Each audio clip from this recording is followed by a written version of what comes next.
Doctor Shri શૈલેષભાઈ સકરિયા સાહેબ, officer છે class 1.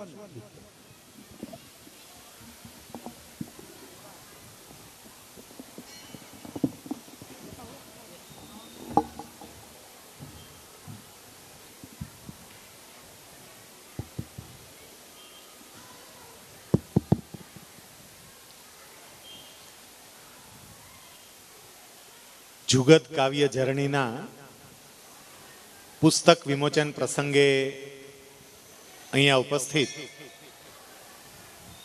Jagdish બાપુ, જુગતરામભાઈના પરિવારના સૌ સભ્યો, આજના આ કાર્યક્રમના આયોજક હંસરાજભાઈ અને એમના પરિવારના સૌ સભ્યો, મંચ પર ઉપસ્થિત સાહિત્યના સૌ ઉપાસકો અને આપ સૌ મોરબીના નગરજનો, સૌથી પહેલા તો અહીંયા મંચ ઉપર જેટલા સાહિત્યના ઉપાસકો બેઠા છે, મંચની સામે પણ જે સાહિત્યના ઉપાસકો બેઠા છે, એમાં ખાસ કરીને ચારણી સાહિત્ય, એ સૌની પહેલા તો હું માફી માંગુ છું અને હું સ્પષ્ટપણે માનું છું કે મેં હજી એવી લાયકાત પ્રાપ્ત નથી કરી કે હું આપ જેવા લોકોની હાજરીમાં બોલી શકું. એટલે મારી અલ્પમતી સાથે મને સ્વીકારજો. જેમ સતીશભાઈએ વાત કરી એમ દરેકે દરેકના અમુક અમુક પ્રકારના ક્ષેત્રો હોય, એમ આ ક્ષેત્ર જુદા પ્રકારનું ક્ષેત્ર છે અને એ ક્ષેત્રમાં અમારું કોઈ પ્રકારનું ખેડાણ નથી.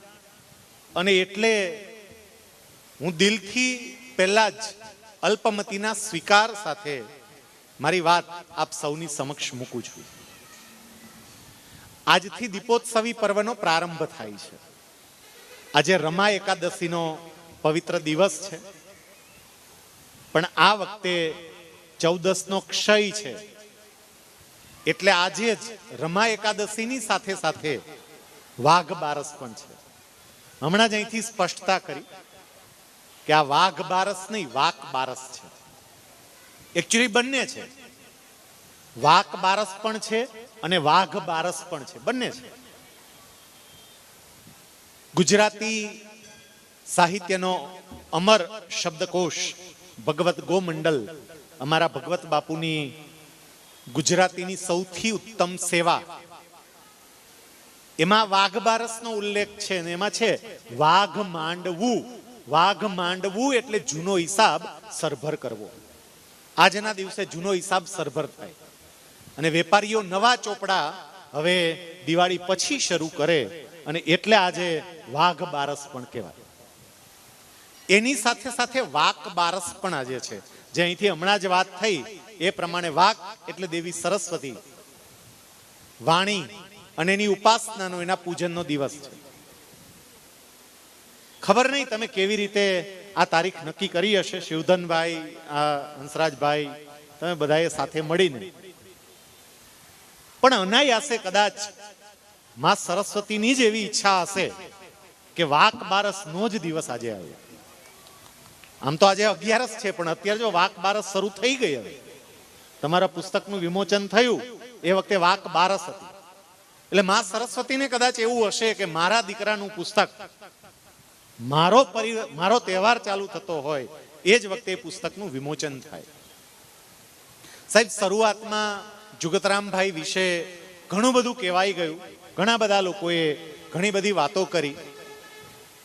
આપણે ત્યાં છે ને સાયન્સની રીતે જેમાં આટલા સમજતા હોય, વૈજ્ઞાનિક રીતે, આપણા માતા પિતા માત્ર અને માત્ર આપણને સંપત્તિનો વારસો નથી આપતા, પણ સંપત્તિની સાથે સાથે માતા પિતા તરફથી આપણને બીજો પણ કેટલોક વારસો મળતો હોય છે.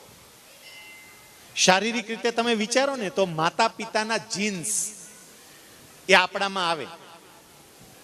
મારા મમ્મી કે મારા પપ્પાને જો ડાયાબિટીસ હોય કે એને બીપી હોય તો પૂરેપૂરી શક્યતા છે કે મને અને મારા ભાઈઓ બહેનોને ડાયાબિટીસ કે બીપી આવે, કારણ કે વારસામાં આવે, જીન્સમાં આવે, જીન્સમાં હોય જ. માતા પિતાના શારીરિક જીન્સ એની નવી પેઢીના શારીરિક જીન્સમાં આગળ વધે, એ જ રીતે માતા પિતાના માનસિક જીન્સ અને બૌદ્ધિક જીન્સ એની નવી પેઢીમાં આગળ વધે. બાંટવાની અંદર રાજ કવિ તરીકે જેમણે ખૂબ ખ્યાતિ પ્રાપ્ત કરી હોય એવા મણિશંકર દાદા પોતાના સંતાનને વારસામાં શારીરિક જીન્સની જેમ વાત કરીને એમાં બૌદ્ધિક અને સાહિત્યક જીન્સ એ પણ આપે. અને એને કારણે આ જુગતરામભાઈ 60,000 રચનાઓ કરી. આમ વાત કરીએ તો આપણને એમ થાય કે આમ 60,000 રચનાઓ ક્યારે થઈ હશે. એ કદાચ હું એવું માનું છું કે એ સૂતા હશે ને તોય ઊંઘમાં ને ઊંઘમાં પણ રચનાઓ થતી હશે. ઘણી વખત બોલીને જ બધું વ્યક્ત થાય એવું ન હોય, મૌન રહીને પણ વ્યક્ત થતું હોય. એમ ખબર નહીં, પણ એનું મન સતત અને સતત કંઈક ને કંઈક રચનાઓ કરતું જ હશે. 60,000 રચનાઓમાંથી શોધીને વીણીને આ સરસ 700 પાનાનું પુસ્તક આજે પ્રકાશિત થઈ રહ્યું છે, ત્યારે હું ખરેખર રાજીપો વ્યક્ત કરું છું કે આટલું સરસ સાહિત્ય એ હવે આવી રહ્યું છે. એમાં શરૂઆતમાં અત્યારે હું નિખાલસપણે કબૂલું કે હંસરાજભાઈ મને પુસ્તક આપી ગયા, પરંતુ કેટલીક વિશિષ્ટ જવાબદારીઓ. સ્પીપામાં હું જોઈન્ટ ડાયરેક્ટર તરીકે મારી સેવાઓ આપું છું, એટલે સૌરાષ્ટ્રના 12 જિલ્લાઓનું આખું ટ્રેનિંગ સેન્ટર જે અમારું છે એની વિશેષ જવાબદારી, અને એ ઉપરાંત છેલ્લા 4 મહિનાથી સરકારે મને સિનિયર તિજોરી અધિકારીનો ચાર્જ આપ્યો છે, એટલે બધી નાણાકીય જવાબદારીઓ. એની વચ્ચે હું વાંચી નથી શક્યો. પણ કૃષ્ણ રાધાના જે કંઈ પણ એના કાવ્યો છે એની અંદર થોડી નજર કરીને જે આનંદ થયો છે, જેમ કહ્યું ને કે સમજવા માટે થોડી મહેનત કરવી પડે, પણ એ આનંદ કંઈક અલગ પ્રકારનો હતો. એ બતાવે છે કે કેવી અદ્ભુત રચનાઓ એમણે રચી. સામાન્ય રીતે મણિદાદામાંથી જુગતરામભાઈ સુધી એ વારસો રહ્યો, ઠીક છે, પણ ત્યાર પછી એના સંતાનો દ્વારા આ વારસો આગળ ચાલ્યો. તમે હંસરાજભાઈ વિશે જે કવિત રચ્યું એ પણ જોયું. એમાં સ્પષ્ટપણે દેખાય કે આપના પિતાનો આ સાહિત્ય વારસો આપનામાં સ્પષ્ટપણે ઉતરી આવ્યો છે. એટલે આ તકે આપ સૌને હું વંદન કરું છું. વિશેષ તો મારે આજે જ્યારે સૌ અહીંયા એક પુસ્તકના પ્રકાશન એટલે એના પ્રગટીકરણ માટે અહીંયા ઉપસ્થિત થયા છીએ, ત્યારે માતા સરસ્વતીના સંદર્ભમાં વાતો કરવી છે. કારણ કે વાક બારસ છે. અહીંયા મારી પશ્ચાદ ભૂમાં માં સરસ્વતી આશીર્વાદ આપી રહ્યા છે બેઠા બેઠા, અને અહીંયા તસવીર પણ માં સરસ્વતીની જ રાખી છે, એટલે આપણે એમની જ વાત કરીએ. આ જગતમાં તમારે કોઈ પણને રાજી કરવા હોય તો રાજી કેવી રીતે થાય? કોઈ પણને રાજી કરવા હોય તો રાજી કેમ થાય? જેને રાજી કરવા હોય એને ગમતું હોય એવું કરીએ ને એટલે એ રાજી થાય. રાજી કરવાનો એક જ ઉપાય, જેને રાજી કરવા હોય એને જે ગમતું હોય એ રાજી કરાય. પરિવારથી ચાલુ કરો. પરિવારમાં કોઈને રાજી કરવા હોય તો એને ગમતું હોય એવું કરો એટલે રાજી. બહેનોને ખબર જ હોય કે દિવાળી નજીક આવે છે અને ધનતેરસે જો કંઈ ઘરેણું બરેણું કઢાવવું હોય તો કે ગમે છે શું, એને આ શાક ગમે છે, આ ગમે, રસોઈ તમે જો એવી ટનાટન બનાવે અને ત્યાંથી ચાલુ થાય. રાજી કરો એટલે એની કૃપા વરસે. એમ માં સરસ્વતીને રાજી કરવા હોય માં સરસ્વતીની સાચા અર્થમાં કૃપા પ્રાપ્ત કરવી હોય તો માને જે ગમતું હોય એ પ્રમાણે કરવું પડે. સરસ્વતીને જે ગમે છે એ પ્રમાણે કરીએ તો એની કૃપા વરસે. જેની ઉપર સરસ્વતીની કૃપા વરસે ને એને બીજી કંઈ જ જરૂર ના પડે, એનું જીવન સાર્થક થાય. માં સરસ્વતીની કૃપા માટે શું, એને શું ગમે છે, હવે બરાબર ધ્યાનથી સાંભળજો. સરસ્વતીજીનું દર્શન કરજો. સૌથી પહેલો એનો પહેરવેશ. સરસ્વતીજી જે સાડી પહેરે છે એ સફેદ રંગની છે. આ ઘણું બધું કહી જાય છે, આના ઉપર વિચારીએ. એ સફેદ રંગની સાડી પહેરે છે. માં સરસ્વતીની સ્તુતિ તમે કરો તોય તમે કયો છો યા શુભ વસ્ત્રાવૃતા તમે ધવલ વસ્ત્ર, સફેદ વસ્ત્ર ધારણ કર્યા છે, એવી હે મારી માં. હવે જરાક વિચાર કરો તો બેનોને સફેદ સાડી ગમે કેવી રીતે? બેનોને તો કલરફુલ ગમે, સફેદ ગમે જ નહીં. અને આને સફેદ ગમે છે કે હું સફેદ સાડી પહેરીશ, સફેદ વસ્ત્રો પહેરીશ, એટલું નહીં, સફેદ પુષ્પ પર બેસીશ. બધું સફેદ સફેદ ગમે છે. શું કામ? સાહેબ, સફેદ રંગ, ધવલ રંગ એ શુદ્ધતાનું પ્રતીક છે. માં સરસ્વતીને શુદ્ધતા પ્રિય છે, એને શુદ્ધતા જોઈએ છે. અને સરસ્વતીનો સાચો સાધક એ જ છે જેના કવિત્વની અંદર, જેની રચનાઓની અંદર સમાજને ભટકાવે એવી વાતો ન હોય, સમાજને યોગ્ય માર્ગે લાવે એવી વાતો હોય, શુદ્ધ અને પવિત્ર વાતો હોય. હમણાં જ શરૂઆતમાં અહીંથી મને લાગે છે આપે જ એ વાત કરી કે આ જુગતરામ બાપાનું જે કંઈ પણ આવે ને ત્યાં ગરણું રાખવાની જરૂર જ નહીં. આ એવું ઝરણું છે જેને કોઈ ગરણાની જરૂર જ નથી. એ બતાવે છે કે માને જે શુદ્ધતા ગમે છે, વિચારોમાં જે શુદ્ધતા ગમે છે, એ શુદ્ધતા આવે છે. એટલું યાદ રાખજો, વિચારોને અશુદ્ધ કરીને તમે કમાણી કરી શકો, ઘણાય કરે. વિચારોને અશુદ્ધ કરીને, વાતોને એવી રીતે કરીને લોકોને ગમે, લોકોને ગલગલિયા થાય, એવું બધું આપીને તમે કમાણી કરી શકો, સરસ્વતીની પ્રસન્નતા પ્રાપ્ત ન કરી શકો. એના માટે તો શુદ્ધતા. અને મારે એટલે કહેવું છે કે આપણે પણ જીવનમાં સરસ્વતીની પ્રસન્નતા પ્રાપ્ત કરવી હોય, સાચા અર્થમાં જીવનમાં સુખ શાંતિનો અનુભવ કરવો હોય, તો તમારા વિચારો શુદ્ધ અને પવિત્ર હોવા જોઈએ. અને આ પુસ્તકો આપે છે, પુસ્તકો એ જ કામ કરે છે. સમજો ભાઈઓ, સમજો બહેનો, જીવન બદલવું હોય ને, કપડા બદલવાથી જીવન ના બદલાય. આ સમજો. હું ભલે ઉંમરમાં નાનો રહ્યો, અહીંયા બેઠા બધા કદાચ મારા કરતા મોટા છે, પણ હું મારા અનુભવના આધારે, એટલે અનુભવ એટલે વાંચનનો અનુભવ. આમાં ઘણી વખત એમ થાય, એ ભાઈ તને ક્યાં અનુભવ હોય, તું તો અમારા દીકરા જેવડો છો અને તને શું અનુભવ? પણ હું તમને એવું કહું કે જેને વર્ષોનો અનુભવ હોય એવી વ્યક્તિઓને વાંચી વાંચીને એ જ અનુભવ સીધો આપણને કેમ ના મળે? અને મેં એવો અનુભવ લીધો છે. અને એટલે હું કહું છું કે જો જીવન બદલવું હોય તો કપડા બદલવાથી જીવન નહીં બદલાય, ગાડી બદલવાથી જીવન નહીં બદલાય, તમારી રહેણી કહેણી બદલવાથી જીવન નહીં બદલાય, મકાન બદલવાથી જીવન નહીં બદલાય. જીવન બદલવું હોય તો વિચાર બદલવાથી જીવન બદલાશે. એક વખત માણસનો વિચાર બદલાય ને એનું આખું જીવન બદલાઈ જાય. એક વિચાર બદલાય. અને આ સાહિત્યકારોએ આ કામ કર્યું છે. આ જે પુસ્તક આપ્યું છે ને સાહેબ, પુસ્તકનો એક ખાલી છંદ કોઈ વ્યક્તિનું જીવન બદલી નાખે. એક જો ચોંટી જાય ને વ્યક્તિને, પૂરું થઈ જાય. એટલે હંમેશા વ્યક્તિનો વિચાર બદલાય તો એનું જીવન બદલાતું હોય છે. એક બોધ કથા દ્વારા એ તમને સમજાવવાનો પ્રયત્ન કરો. એક કુંભાર હતા, માટીના વાસણો બનાવે, વેચે, કમાણી થાય, ગુજરાન ચાલે, માંડ માંડ ઘર ચાલે. બે પાંદડે થઈ શકતા નહોતા. એટલે કોઈ મિત્રએ એને સલાહ આપી કે ભાઈ તું સારી કમાણી કરી શકે, તને રસ્તો બતાવું, તાર કમાવું છે. ઓલો કે કમાવું તો હોય જ ને ભાઈ, સારી કમાણી થઈ શકતી હોય તો સારું, રસ્તો બતાવો. એના મિત્રએ એવું કહ્યું, જો ભાઈ તું આ જે કંઈ પણ માટીના વાસણો ને એવું બધું બનાવીને વેચે છે ને, પણ હજી તું એક બાબત સમજતો નથી, એટલે તને કમાણી નથી થતી. પેલો કે તો સમજાવો, શું સમજવાનું? એ કે લોકોની માંગ શું છે ને એનો વિચાર કરાય, લોકોની જરૂરિયાત શું છે ને એનો વિચાર કરાય. અને લોકોની જેવી માંગ હોય, જેવી જરૂરિયાત હોય એવી વસ્તુ તું બનાવ અને વેચ તો તને કિંમત વધારે મળે. બોલો કે પણ મને એમાં કંઈ ખબર પડતી જ નથી. આ ભાઈ કે જો હું તને સમજાવું, અત્યારે છે ને નવી જનરેશનમાં હોકો પીવાની યુવાનોને ટેવ પડી છે, એક ક્રેઝ આવ્યો છે. હોકા બારમાં જાય, હોકો પીવે, ક્રેઝ આવ્યો છે યુવાનો.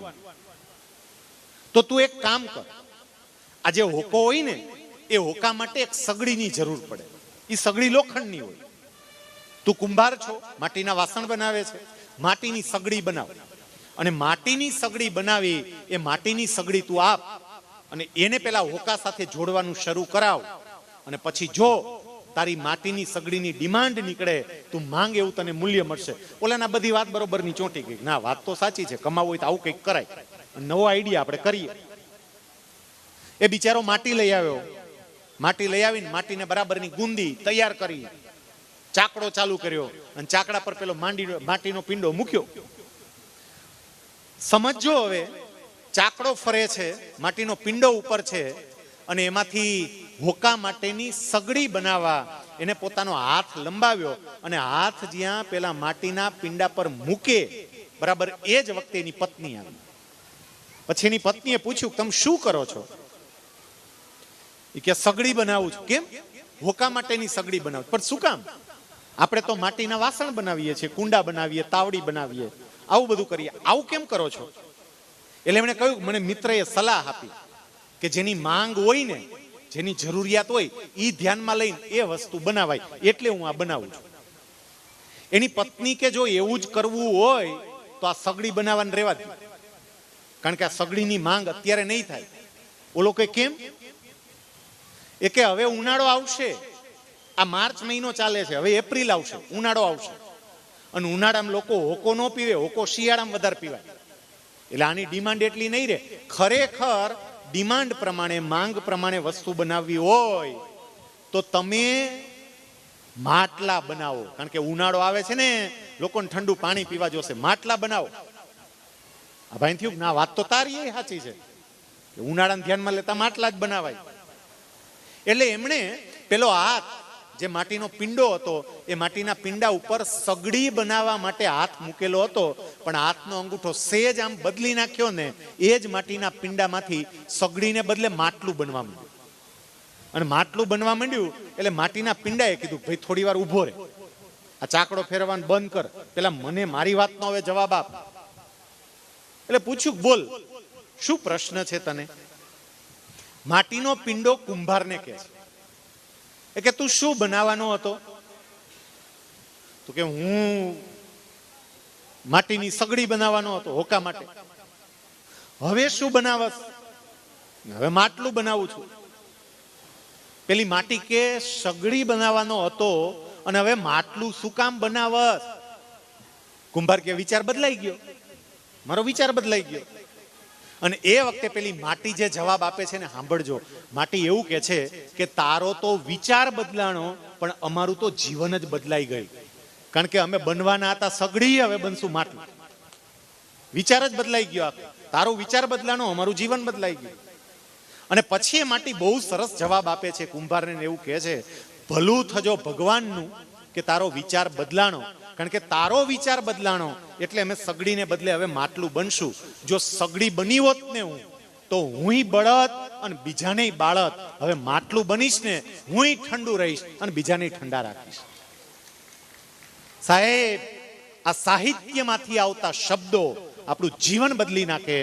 આપણે બળવાના હોય અને બીજાને બાળવાના હોય, પણ આ શબ્દો આપણું જીવન બદલે, આપણે ઠંડા રહીને બીજાને ઠંડા રાખે.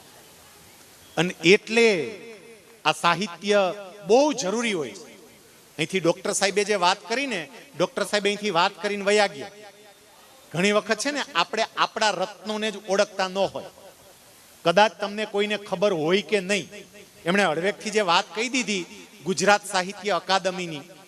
ગુજરાત સાહિત્ય અકાદમી એ ગુજરાત સરકારની સાહિત્ય ક્ષેત્રે કામ કરતી સર્વોચ્ચ સંસ્થા છે, જે દર વર્ષે પ્રકાશિત થતા પુસ્તકોને શ્રેષ્ઠ પુસ્તકનો એવોર્ડ આપીને, જે સારામાં સારું પુસ્તક હોય એને શ્રેષ્ઠ પુસ્તકનો એવોર્ડ આપી અને એને સન્માનિત કરે. આ ડોક્ટર સાહેબ અહીંથી હમણાં જે ગયા ને તમારા મોરબીના, એના પુસ્તકને આ વર્ષે બેસ્ટ પુસ્તકનો એવોર્ડ સાહિત્ય અકાદમીએ આપ્યો છે. એ વ્યક્તિ, એમણે તમને સલાહ આપી, એમને યાદ એટલે કર્યા કે એમણે તમને સલાહ આપી કે દરેક ઘરમાં આવી એકાદી લાઇબ્રેરી રાખજો, કારણ કે માં સરસ્વતીને શુદ્ધતા ગમે છે, અને શુદ્ધતા લાઇબ્રેરીને કારણે આવશે, પુસ્તકને કારણે આવશે. કેટલાકને અહીંયા હોય પણ ખરી, હોય પણ ખરી, પણ કેના માટે? માત્ર ને માત્ર એક શોપીસ તરીકે. હું એક દુકાનની અંદર પુસ્તકોની ખરીદી કરવા માટે ગયેલો. મારી સામે બની ગયેલી ઘટના, હંસરાજભાઈ પુસ્તકની ખરીદી કરવા માટે ગયો અને એક ભાઈ આવ્યા, આમ બહુ ઉતાવળમાં હોય એવું લાગ્યું.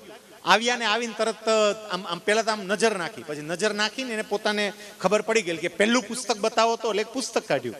આ જ પ્રકારનું, આ જુગત કાવ્ય ઝરણી જેવું, એના કરતા સાઈઝમાં સેજ નાનું એવું એક પુસ્તક હતું. અને ઓરેન્જ કલરનું એ પુસ્તક હતું, કેસરી કલરનું. એટલે પુસ્તક લીધું, પછી આમ પુસ્તક જોયું, એનું જાડું પૂઠું આતે હતું.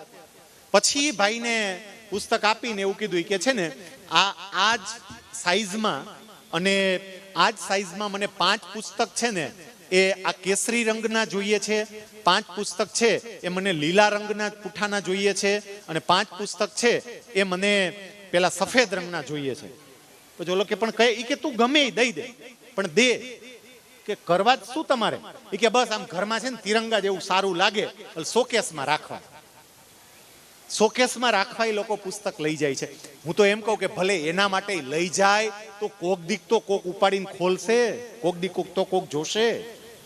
સરસ્વતીની ઉપાસના માટે પહેલી વાત મેં તમને કહ્યું એ આપણા વિચારો. કારણ કે સાહેબ એટલું યાદ રાખજો, વિચારો જ તમને યોગ્ય દિશા આપશે. આ દીપોત્સવીનો પર્વ શરૂ થઈ રહ્યું છે.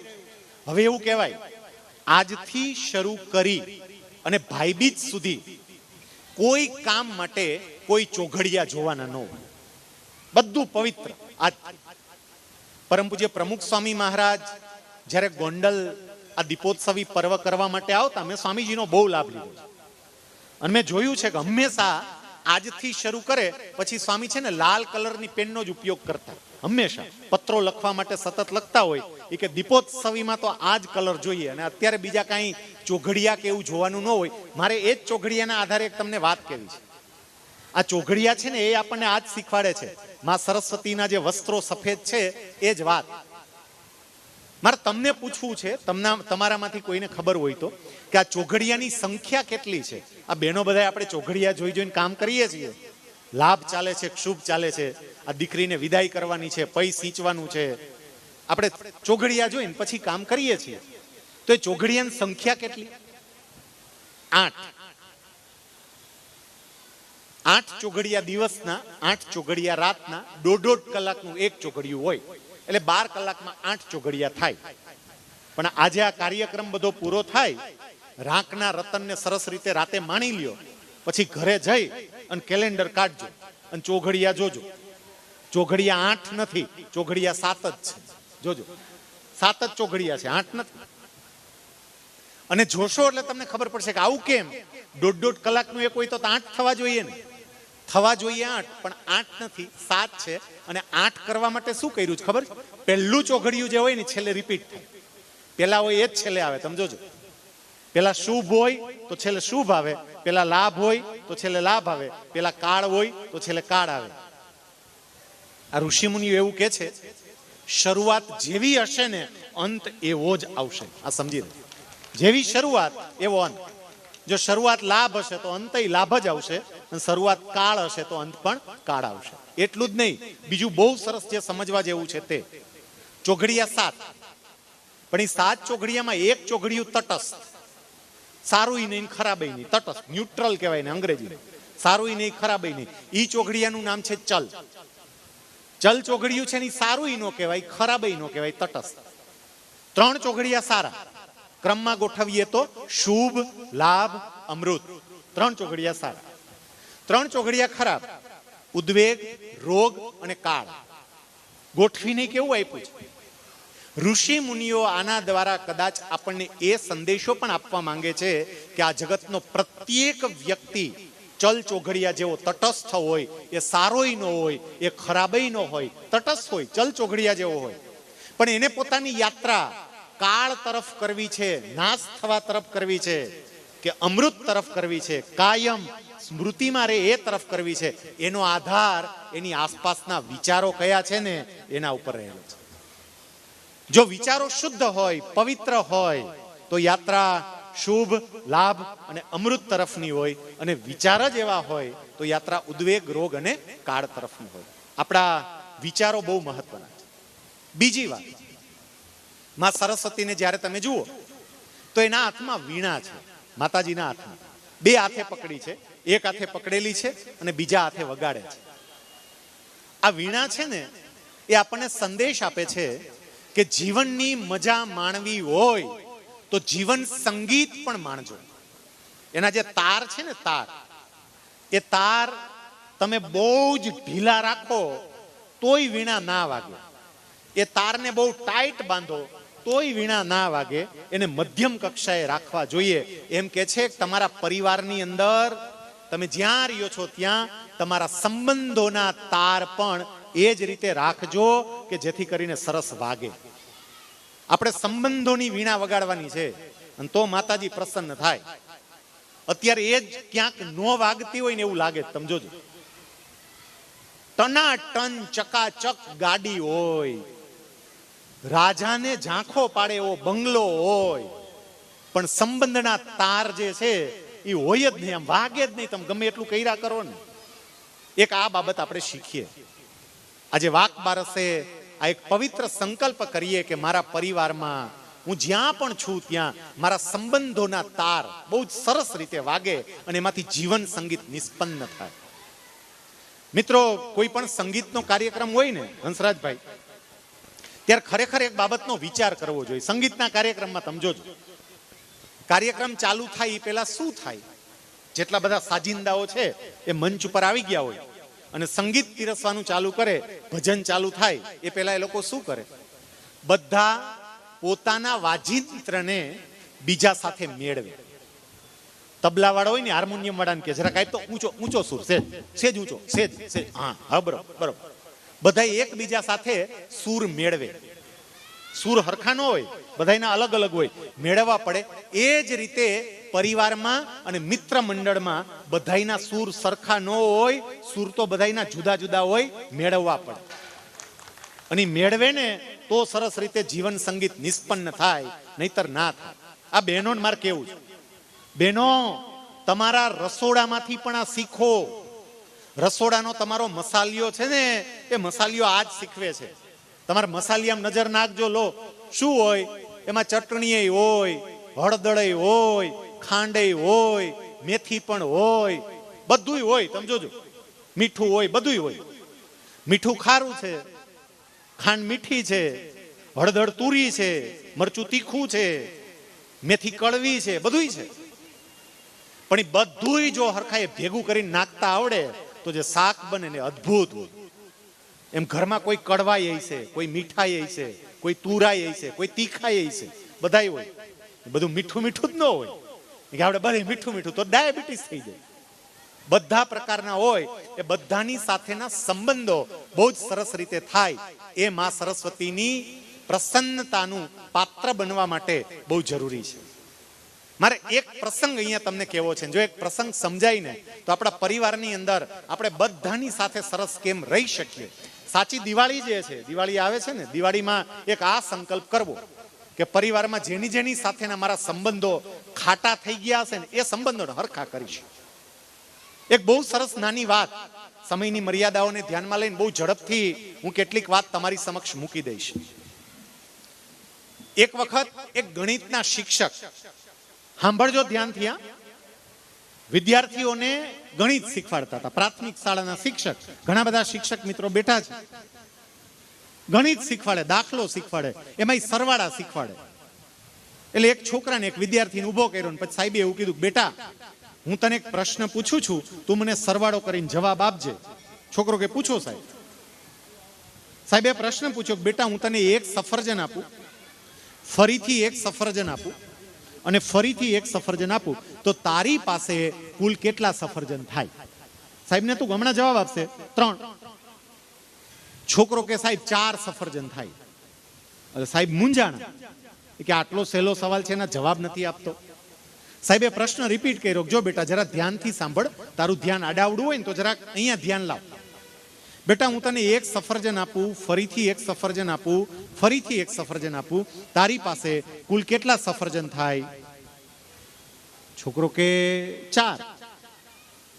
સાહેબને થયું, હારું આવું કેમ થાય છે? મારો વિદ્યાર્થી આટલો કાચો તો ન જ હોય. પછી કે ઉભો રહે બેટા, સફરજનને હમણાં એક બાજુ રાખ, તને કયું ફળ સૌથી વધારે ભાવે? છોકરો કે કેરી.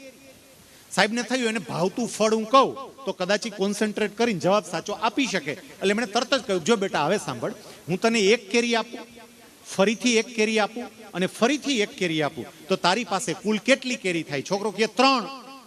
અને સાહેબે ખુરશી ઉપરથી કૂદકો માર્યો સીધો. શાબાશ, વેરી ગુડ, મારો વિદ્યાર્થી કાચો હોય જ નહીં. બિલકુલ સાચું બેટા, 3 જ કેરી થાય. વાહ, શાબાશ. પણ પાછી મનમાં વિચારે ખરું સફરજનમાં મેળ કેમ નથી ખાતો, અને એવું ચાલે નહીં. એનું જે કંઈ પણ શંકા હોય એ દૂર કરવી પડે. એટલે સાહેબે પેલા વિદ્યાર્થીને એવું કહ્યું, જો બેટા તારો કેરીવાળો જવાબ છે ને એ બિલકુલ સાચો. બેટા જેવી રીતે તે કેરીવાળો જવાબ આપ્યો ને એ જ પ્રમાણે વિચારીને સફરજનવાળો જવાબ આપી.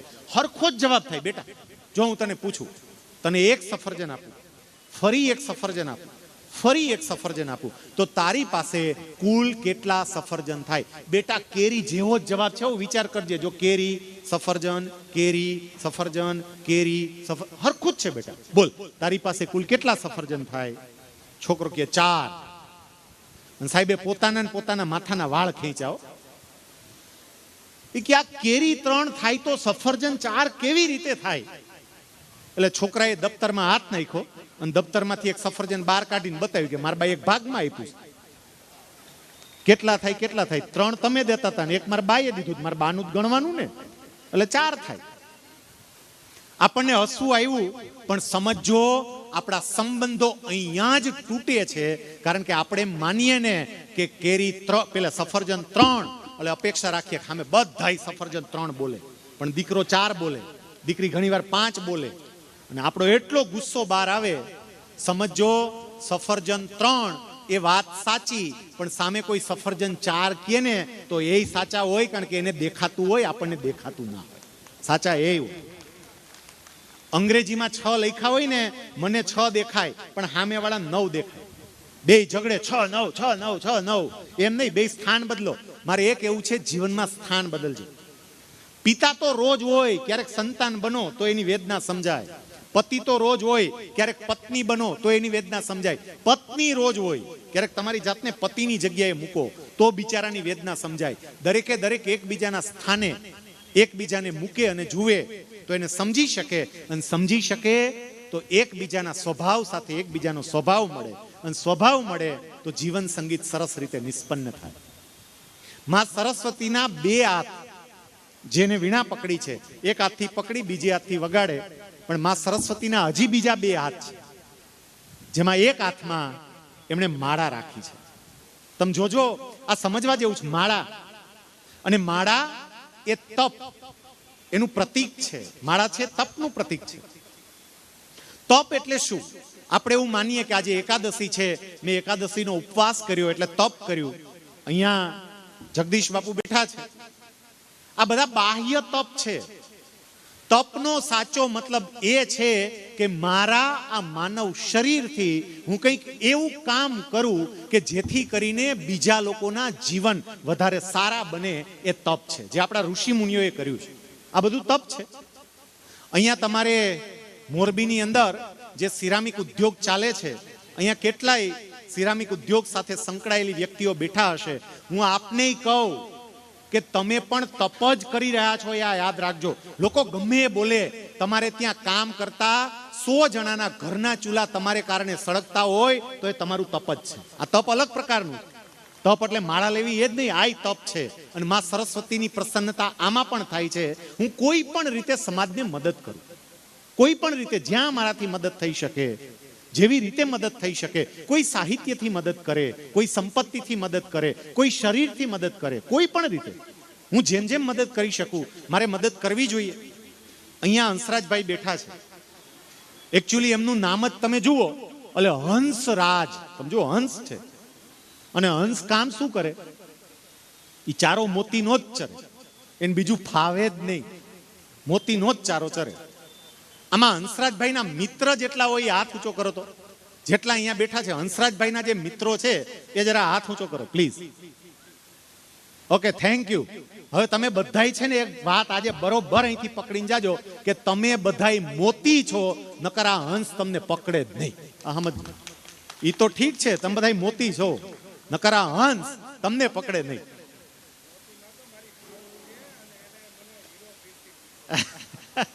એ તો છે જ, એ તો છે જ.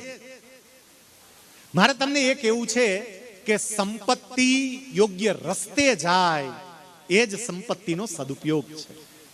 એની સંપત્તિમાંથી સાહિત્ય સર્જન થાય. જે માણસે જિંદગીભર સાહિત્યની ઉપાસના કરી હોય અને એનું એ જ સાહિત્ય પુસ્તક રૂપે પ્રગટ થતું હોય તો એનો આત્મા કેટલો રાજી થતો હશે, કેટલો પ્રસન્ન થતો હશે. અને એટલે મારી સંપત્તિ એનો યોગ્ય ઉપયોગ થાય એ જોઈએ. એ તપ છે, માતાજીને ગમે છે, મા સરસ્વતીને ગમે છે. એક સત્ય ઘટના મારે તમને કેવી છે, પણ એ પહેલા એક બહુ સરસ મજાની રચના મીન પિયાસી ની રચના છે અને એમણે બહુ સરસ વાત કરી છે. મીન પિયાસી એવું કહે છે, પરમેશ્વર તો પહેલું પૂછશે, કદી કોઈનું આંસુ લૂછ્યું તું? પરમેશ્વર તો પહેલું પૂછશે, કદી કોઈનું આંસુ લૂછ્યું તું? દર્દ ભર્યા દુનિયામાં જઈને કોઈનું સુખ દુઃખ પૂછ્યું તું? ગેંગે ફે કરતો કહેશે હે હે હે શું શું શું. અને લગભગ મોટા ભાગનાની પરિસ્થિતિ આવી થાય. બહુ સરસ વાત કરી છે એમણે કે કદી કોઈનું સુખ દુઃખ પૂછ્યું તું? બીજાની વાત જવા દો, પરિવારથી ચાલુ કરો. કોઈનું સુખ દુઃખ પૂછ્યું? તને શું તકલીફ છે? હું તને કઈ મદદ કરી શકું? કોઈનું આંસુ લૂછ્યું? અને જ્યારે એ થાય ત્યારે મા સરસ્વતી પ્રસન્ન થાય. એનું એક ઉદાહરણ, એક એવી ઐતિહાસિક ઘટના સાહેબ, આ વાત કઈ અને હું પૂરું કરવા તરફ જાઉં કારણ કે વધારે સમય મારે તમારો પાછો લેવો. બહુ સરસ મજાની આ ઘટના છે. જરા ધ્યાનથી આ વાસ્તવિક અને સાચી ઘટનાને સાંભળજો. 1892 સાલની આ વાત છે અને એ વખતે વિશ્વની સૌથી પ્રખ્યાત યુનિવર્સિટીઓમાં જેનો સમાવેશ થાય એવી અમેરિકાની સ્ટેનફર્ડ યુનિવર્સિટીમાં અભ્યાસ કરતા બે બાળકો, એમણે યુનિવર્સિટી છોડવાનું નક્કી કર્યું, અભ્યાસ છોડવાનું નક્કી કર્યું. એના મિત્રોએ પૂછ્યું કે આ વિશ્વની સારી યુનિવર્સિટી છે, તમારે કેમ છોડી દેવું છે? અને એ વખતે એવું કહે છે કે અમારી આર્થિક પરિસ્થિતિને કારણે પરિવારની પરિસ્થિતિ હવે એવી થઈ છે કે નથી ભણી શકાય એમ, અને એટલે અમારે છોડી દેવું પડે એમ છે, માટે અમારે છોડી દેવું. એના મિત્રોએ સલાહ આપી કે આપણે એક કામ કરીએ, તમને મૂળ તો આર્થિક પ્રશ્ન જ છે ને, આપણે એક કામ કરીએ, આપણી યુનિવર્સિટીની અંદર એક સંગીતનો કાર્યક્રમ રાખીએ, એની આપણે ટિકિટો બહાર પાડીશું. સંગીતના કાર્યક્રમનો ખર્ચો બાદ કરતા જે કંઈ પણ રકમ વધે એમાંથી તમારી ભણવાની ફી ભરાઈ જશે. પેલા બેયને વિચાર ગમ્યો. એ વખતે અમેરિકાની અંદર એક બહુ સારા પિયાનો વાદક, એનું નામ હતું ઇગ્નસી પેડરવસ્કી. ઇગ્નસી પેડરવસ્કીના પિયાનો સાંભળવા માટે આખું અમેરિકા પાગલ. એટલે આ લોકોએ નક્કી કર્યું કે આપણી યુનિવર્સિટી મારી સાથે શું બનશે, પણ એવું કોઈ નથી વિચારતું કે મદદ નહીં કરું તો એની સાથે શું બનશે. મેં એ વિચાર્યું કે મદદ નહીં કરું તો એની સાથે શું બનશે, અને એટલે મેં મદદ કરી. હવે સમજો મિત્રો, અહીંયા વાત પૂરી. 1892 સાલ પૂરી, મદદ કરી દીધી. ઇગ્નસી પેડરવસ્કી પિયાનો વગાડનારા માણસ. હવે સાલ આવે છે 1919. પહેલું વિશ્વયુદ્ધ પૂરું થયું. પહેલું વિશ્વયુદ્ધ પૂરું થયું એ વખતે આખી દુનિયામાં સૌથી ખરાબ પરિસ્થિતિ જો કોઈની હોય તો એ પોલેન્ડની હતી. પોલેન્ડની પ્રજા ભૂખે મરતી હતી, ખાવા માટે અનાજ નહીં. અને એ વખતે પોલેન્ડના વડાપ્રધાન તરીકે આ ઇગ્નસી પેડરવસ્કી હતા. ઇગ્નસી પેડરવસ્કી જે એક વખતે પિયાનો વાદક હતા, એ 1919માં પોલેન્ડના વડાપ્રધાન બની ગયા હતા. કદાચ પેલા બાળકને કરેલી મદદનો પરમાત્માએ આપેલો બદલો. એ પોલેન્ડના વડાપ્રધાન તરીકે પોતાની પ્રજાને જીવાડવા માટે અલગ અલગ દેશો પાસે અનાજની મદદ માંગે, ક્યાંયથી મદદ મળે નહીં. એણે અમેરિકન ફૂડ ઓર્ગેનાઇઝેશનને પણ મદદ માટે વિનંતી કરી અને એ વખતે અમેરિકન ફૂડ ઓર્ગેનાઇઝેશનમાં એના વડા તરીકે, એના હેડ તરીકે હર્બર્ટ ઉવર હતા. હર્બર્ટ ઉવર એટલે અમેરિકાના પ્રમુખ, જે પાછળથી પ્રમુખ બન્યા હતા. 1928 થી 1933 સુધી એ અમેરિકાના પ્રમુખ રહ્યા, અમેરિકાના પ્રેસિડેન્ટ રહ્યા. પણ હું વાત કરું છું 1919ની. ત્યારે આ અમેરિકન ફૂડ ઓર્ગેનાઇઝેશન આખા અમેરિકાના અનાજનું જે સંચાલન કરે એ સંસ્થાના હેડ હતા. જ્યારે આ પોલેન્ડે એમને દરખાસ્ત કરી, એમની દરખાસ્ત મંજૂર કરી, બહુ જ મદદ કરી, પોલેન્ડની કલ્પના બહારની મદદ કરીને આખું પોલેન્ડ બચી ગયું અમેરિકાની આ મદદને કારણે. અને બીજી રીતે કહીએ તો હર્બર્ટ ઉવરની આ મદદને કારણે પોલેન્ડ બચી ગયું. અને એ વખતે આ ઇગ્નસી પેડરવસ્કી એવું નક્કી કરે છે કે હું વ્યક્તિગત રીતે અમેરિકા જઈશ, હર્બર્ટ ઉવરને મળીશ, આભાર માનીશ, એને પગે લાગીશ કે તમે કરેલી મદદને કારણે મારી પ્રજા અત્યારે જીવિત છે. એ ગયા અમેરિકા, હર્બર્ટ ઉવરને મળ્યા, બધી વાતો થઈ, હર્બર્ટ ઉવરનો આભાર વ્યક્ત કર્યો, અને છેલ્લે હર્બર્ટ ઉવર એમને વાત કરતા એવું કહે છે, હર્બર્ટ ઉવર બે હાથ જોડે છે અને હાથ જોડી અને ઇગ્નસી પેડરવસ્કીને એવું કહે છે કે મિસ્ટર પ્રાઇમ મિનિસ્ટર, તમારે આભાર માનવાની કોઈ જરૂર નથી, કારણ કે તમને ખબર નથી 1892ની સાલમાં બે છોકરાઓ એની આર્થિક પરિસ્થિતિને કારણે જ્યારે યુનિવર્સિટી છોડવા તૈયાર થયા અને તમે $1600 એ છોકરાને પાછા આપી અને એનો અભ્યાસ ચાલુ રખાવ્યો, એ બે છોકરાઓ પૈકીનો એક હું પોતે જ છું. તમે વિચાર કરજો, તમારી નાની એવી મદદ દેશનો વડો પણ આપી શકે. આ કોઈ સામાન્ય બાબત નથી. આપણી જે મદદ હોય, કોઈ પણ ક્ષેત્રમાં આપણી મદદ હોય, અને એટલે માં સરસ્વતી એમ કે છે, આ તપ કરતું રહેવું. માળા છે એ તપની નિશાની છે. માં સરસ્વતીના જીવનમાંથી આ 3 બાબતો આજે મેં આપની સમક્ષ મૂકી. એમની શ્વેત સાડી આપણને કહે છે, તમારા વિચારો આ સાડી જેવા શુદ્ધ અને પવિત્ર રાખજો. એની હાથમાં રહેલી વીણા એવું કહે છે કે આપનું જીવન સંગીત એકબીજાને સમજીને, એકબીજાની સાથે તાર મેળવીને બહુ સરસ છેડાય એ પ્રકારે જીવજો. અને ત્રીજું, એના હાથમાં રહેલી માળા એ આપણને એવું કહે છે કે તમે તપ કરજો, બીજાના માટે જીવજો, તમારું જીવન બીજાને યાદ રહે એવું કંઈક કરીને જજો. આજે બંને પરિવારને હું હૃદયપૂર્વક અભિનંદન આપું છું. વ્યાસ પરિવારને પણ અભિનંદન આપું, કારણ કે તમે આ બધું સાચવ્યું. જો સાચવ્યું જ ન હોત તો છપાત કેવી રીતે? એની જે કંઈ પણ હસ્તપ્રતો હશે, કારણ કે ઘણું બધું એમને હાથે લખેલું હશે, એ બધી હસ્તપ્રતો તમે સાચવીને રાખી અને પ્રકાશિત થઈ અને સમાજની વચ્ચે આ સરસ મજાનું સાહિત્ય આવી રહ્યું છે, ત્યારે આપને અભિનંદન. અને બીજી તરફ હંસરાજભાઈ અને ગામી પરિવારને અભિનંદન આપીએ કે એમણે આ પુસ્તકને પ્રકાશિત કરી. પુસ્તક પ્રકાશિત કરવું એ પણ એક બહુ જ મોટું પુણ્યનું કામ છે, કારણ કે આમ એક સારું પુસ્તક પ્રકાશિત થાય ને, પેલી તો એક કહેવત હતી જ, તે કહેવાતું એવું કે જ્યારે એક શાળા ખુલે છે ત્યારે એક જેલ બંધ થાય છે. એને મોડિફાઈ કરીને હું એમ કહું, જ્યારે એક સારું પુસ્તક પ્રકાશિત થાય છે ત્યારે એક દૈત્યમાંથી દેવ બનવા તરફ પણ જાય છે. દૈત્યમાંથી દેવ પણ બને છે એ પુસ્તક વાંચીને, એ વિચારો વાંચીને. કોઈનું મન છે દૈત્ય પ્રકારનું મન હશે, એ દૈવી મન બનશે. ફરીથી બંને પરિવારોને હૃદયપૂર્વક અભિનંદન.